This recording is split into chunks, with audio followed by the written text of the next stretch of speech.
We need to oppose them, we need to rein in the EPA, and we should not let the EPA be writing regulations.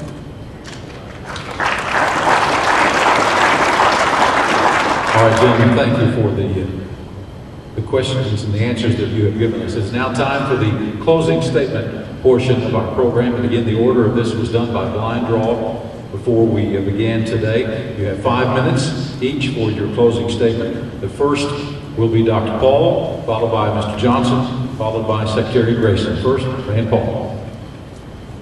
I'm proud to be an American. I'm proud to be from Kentucky. I'm proud of my community. Last week, my wife and I went to a benefit concert in town, and we raised about $14,000, our community did, for those in Haiti. What's great about our country is our generosity. But you know what makes our generosity useful and what we can give to others? It's because of our American system. It's because of capitalism that we have the fruits of our labor to be generous with the rest of the world. We need to never forget that. The global warming crowd really are not just talking about pollution. They're talking about our way of life. I'm embarrassed that our president went to Copenhagen. By going there, he gives them credibility.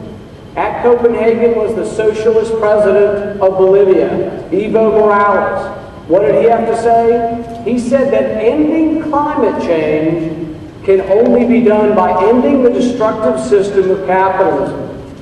Not to be outdone, Robert Mugabe was there, the bloody dictator of Africa. He's run his country into the ground, he's taken the land from the farmers, he's destroyed his currency, and he says that the capitalist gods are belching and burping their poisons, and we in the third world are gasping and dying on their emissions. What do they want? What did Obama promise them? $100 billion of your money. We're going to pay them because we're going to apologize for our industrial revolution. That has to stop. We need to be proud of capitalism. We need to be proud of making a profit. We need to encourage people to become wealthy. We don't need to vilify the wealthy because they create the jobs. At this same Copenhagen conference was Hugo Chavez, that great American, supporter, right? He said that the human race will end through climate change if we don't end capitalism. For them, it's not about pollution, it's about our way of life. Before you say, well, these people are just crazy, how could this be? How could Obama go and give them credibility? There was an environmental hysteric from Canada named Diane Francis, and she recently wrote, she said, it's not about pollution, it's not about your big SUV, it's not about your airplane, it's about your breathing. And I'm not kidding you.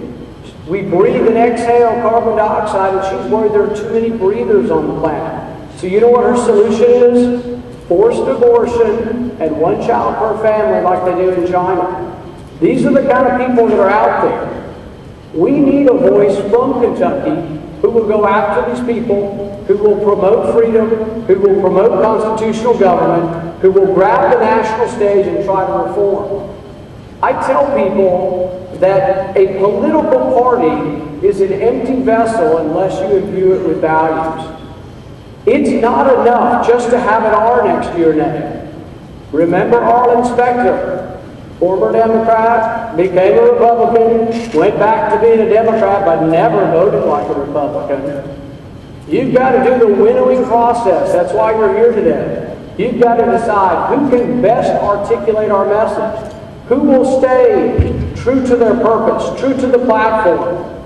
We've been very lucky in our campaign. We've raised a lot of money, nearly $2 million. We've gotten a lot of endorsements. We got Sarah Palin's endorsement last week, which I think is one of the most important endorsements a conservative Republican could ever ask for. We got the Gun Owners of America, their endorsement in the primary. Despite what some of these people say about being pro-choice for states, whatever the heck that means, I have the endorsement of the Concerned Women of America, which only will endorse the most hardcore of hardcore. And if they want to say I'm pro-choice for states, does that mean that if it were up to the states, they would vote no? They would vote against banning abortion in Kentucky? It's an absurd notion. I am for federal regulation, limitation, and/or prohibition of abortion. But if we cannot get that, I'm also for incremental change. Most people in the right to life community are for incremental change, if we cannot have complete change.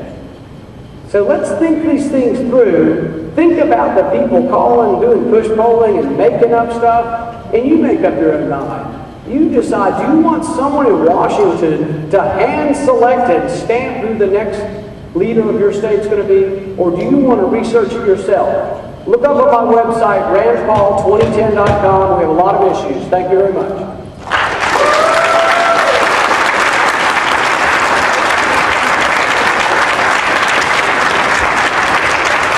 Thank you, Mr. Paul. Mr. Paul, Mr. Johnson, Mr. Grayson, thank you again very much for making this event a success today. Thank you for being in Paducah.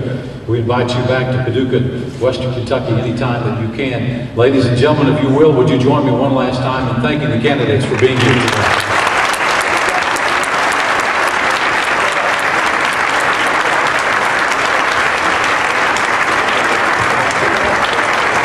We want to quickly thank the organizers, the grassroots